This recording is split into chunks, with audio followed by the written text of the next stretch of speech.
I'm Mike Hanrahan, Managing Director of Maid2Clean franchise. When people ask me what type of business Maid2Clean is, I tell them that it's a real business.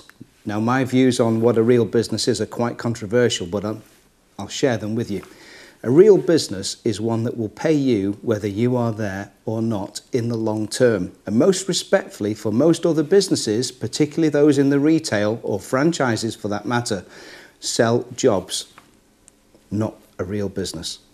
Maid2Clean, on the other hand, works on the proviso that when you have hundreds of people paying money, small amounts of money granted, into your bank over a period of time, that residual income builds up over time to create a substantial income, which for the franchisees means long-term freedom from a job.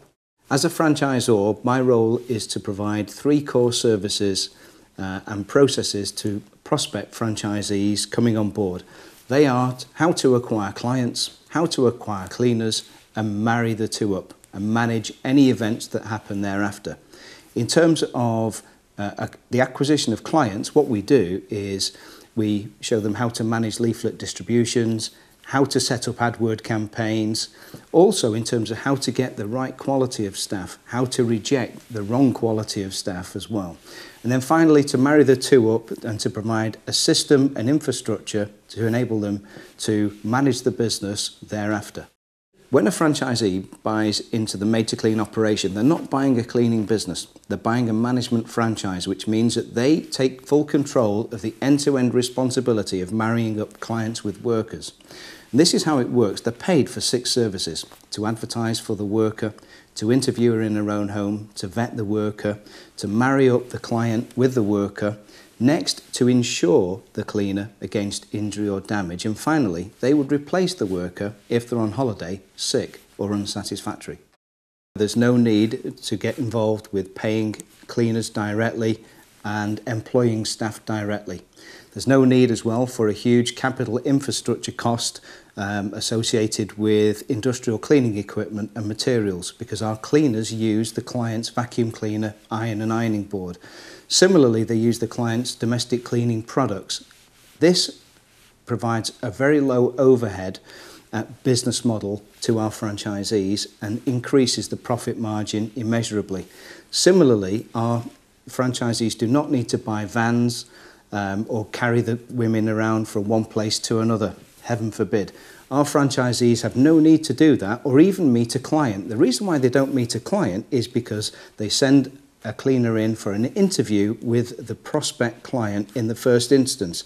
After the warm feeling has been established with the client and she knows that she's happy with the lady that's going to be coming into her house, that is when our franchisee engages directly with the client. So what makes a good franchisee? Really someone with a positive can-do attitude and someone that's not frightened to read the operations manual and apply everything therein.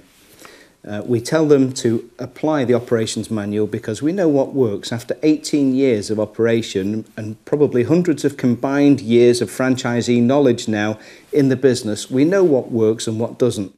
The £10,000 is an investment which I strongly recommend to any prospect franchisee looking at a Maid2Clean business. For that, they're getting 18 years of my experience and overall improvements made over the years. If a franchisee was to start off from scratch themselves, even the costs of legal agreements alone for cleaners and clients would far surpass the £10,000, and they would make all the mistakes that we made in the early days. The advantage of a Maid2Clean franchise is an elimination of those, a clear-cut way via the operations manual and pre-launch to-dos of getting out there into the marketplace and getting the maximum return on investment as quickly as possible. When you come on board with Maid2Clean, it's a 5-year arrangement whereby we engage with you in a contractual obligation to support you for a period of 5 years going forward. At the end of that 5 years, you have an option to renew or otherwise. To date, everyone that's gone through to term has requested a 10-year extension, and we're really proud of that.